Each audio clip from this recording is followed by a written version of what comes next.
Hey everyone, Tim Brown here, and this is another Monday morning marketing and coffee. And today I'm going to be talking about how to not let up or lose ground in the summer or when things are going great.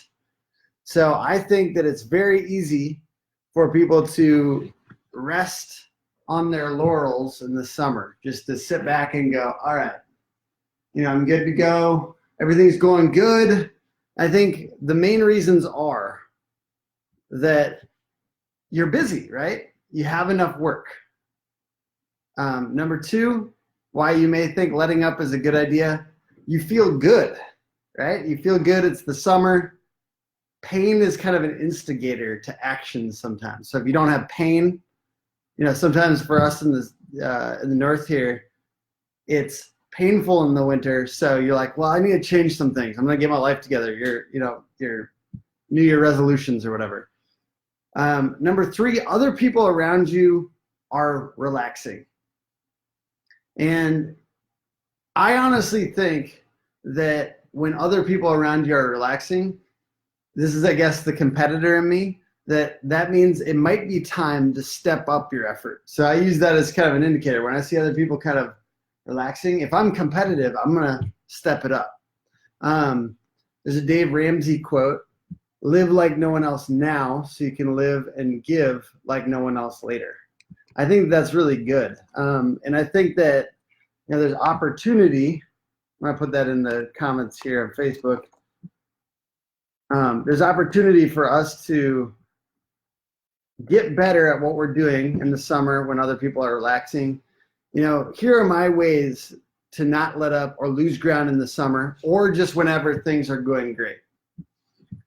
Number one, set some 3-month goals. I've talked a lot about this on my lives, but I think 3-month goals are powerful and they're way, way more useful to me than yearly goals at this point in my life. But I think summer is a great time to set up 3-month goals. And even, maybe writing out your ideal scenario a couple of years from now, picturing that. So goals and, identifying your real big key long-term goals as well. But I like to do that as more like, this is my vision.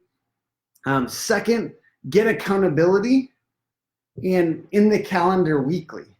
So we kind of have this built in at our company, but we have accountability around our weekly goals. So we have 3 to 5 things that we need to do every week, no matter what. And we track based on that. Well, not no matter what. We say, try to hit at least 80% of this. But get something in the calendar weekly to go over your key goals and which ones you actually got done and what percentage you got done, and actually track them and talk to a friend of yours. I mean, if you're a freelancer or you're, kind of left to your own devices at work, I think tracking weekly goals is a powerful way for you to level up. And I wish I knew about this at another time. A great book about that is, I think it's called The 12-Week Year. Very, very good book about three-month goals and tracking your weekly goals. And then use your calendar this summer or when things go good to plot out important commitments to yourself and to other people. Plot out those milestones when you're going to sit down with somebody and go through them, when you're going to specifically do this, that, or the other thing. And then lastly, something that's been super useful to me lately is this idea of micro habits.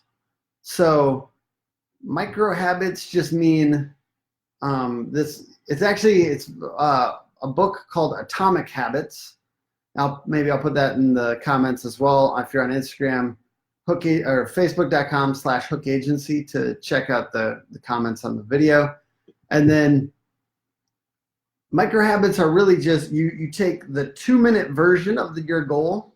So let's say you have, 6 goals that you're trying to do every day, for instance. You take the 2-minute version and you count that as a check mark. So like, let's say you want to work out. So all it is you put on your gym clothes and walk down to your gym or something like that. that would be the check mark.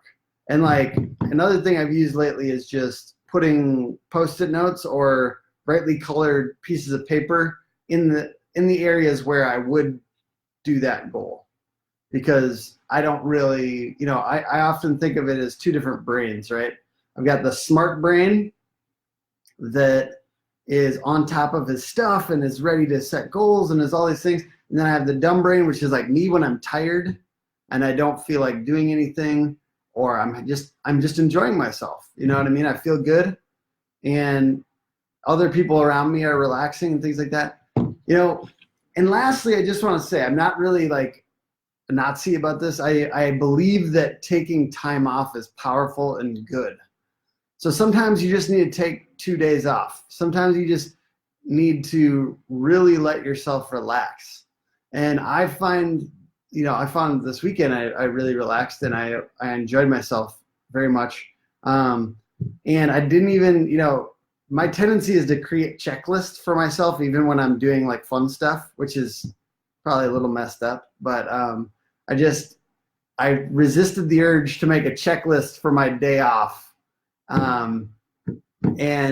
or keep it minimal. And I think that is useful sometimes, just to have literal time where you're not meditating, you're not even doing,